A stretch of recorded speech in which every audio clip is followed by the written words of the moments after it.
This is a genuine Cheerios box from the United States. I actually bought it in a shop in Prague that sells American groceries. There's my tape measure. And this is going to be a very basic, very easy tutorial about modeling a cereal box in Blender. So the first thing you have to do, of course, is to measure your subject. Here I found that the box was 20 centimeters across.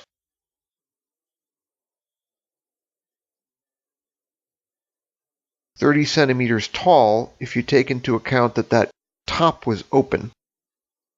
So you have to stop measuring at the seam.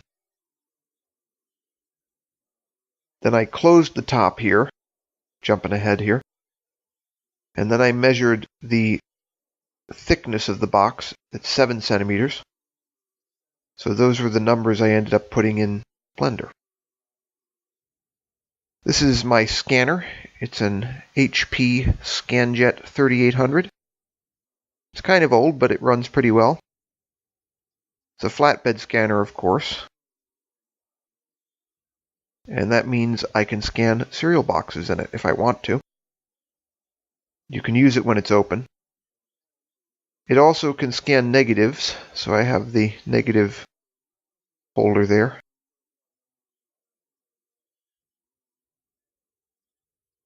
It goes into the scanner like this, and it's backlit when you're scanning negatives.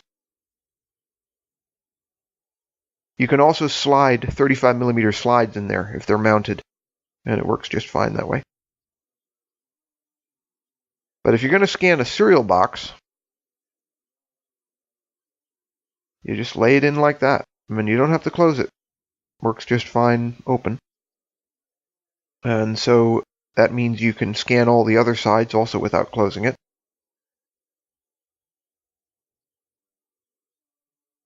So, right side, left side, bottom, top. The top you actually would have to hold it down, but otherwise it's really easy.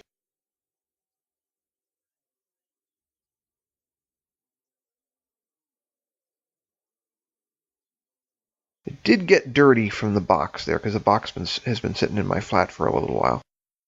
So you have to take very good care of your scanner and clean it regularly. So this is the HP Solution Center software that comes with the scanner. And you can scan pictures, and so that's the option that I choose. Picture to file at 200 dpi, which is way better than I need. I'm not going to scan every side on this video. I'm just going to scan one side, the front, to give you an idea. So when you decide on your settings, it calls up this window. The scanner does a preview scan. And if you're going to do resolution higher than 200 dpi, it'll do a second scan at higher resolution. But since I'm only using 200 dpi, this preview scan will also be the final scan. So it scanned it in, it's processing, and then it gives me the crop lines there, if that's the best word for it. Because it's perfectly okay as is, I click Finish. It saves it.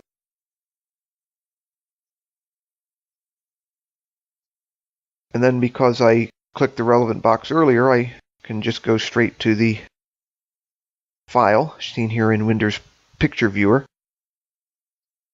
And those scans, plural, will go into Blender here. So I delete everything that's in the default diorama by selecting all and then using Control X. Now I go to Mesh, or Add Mesh Cube. And then I open the Transform menu there by clicking the little plus tab. And then I can enter the measurements. And I already have Blender set up for metric, so this should work just fine.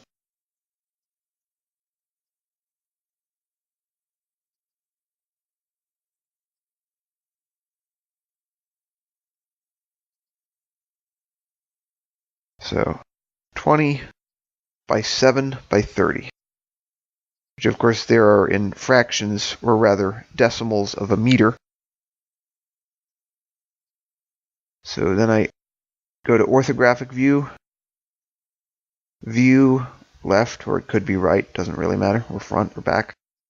I pull the model up to the ground plane so that it sits nicely there and is actually usable for something.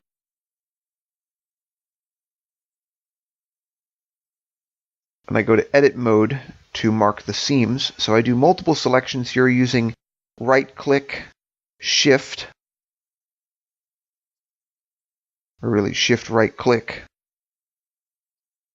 And I go to mesh, edges, mark seam. And it does all those seams at once.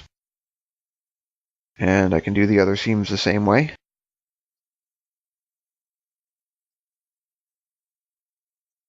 Again, using shift right-click to do multiple selections.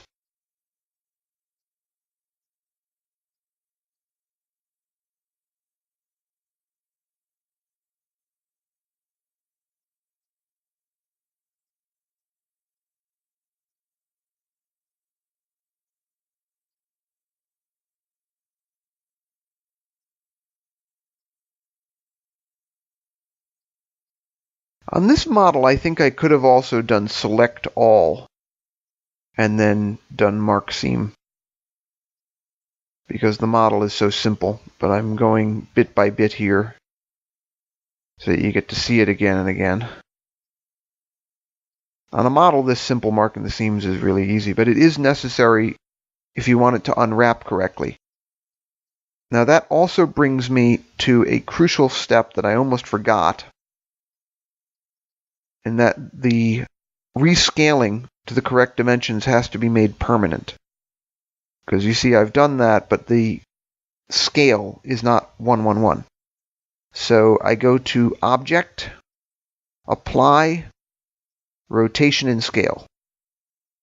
And now notice all the scale numbers over there in the transform menu went to 1. I can go back to edit mode and then do Mesh UV Unwrap. And there's my UV map in the UV editor. So in the next video, we'll do the UV layout.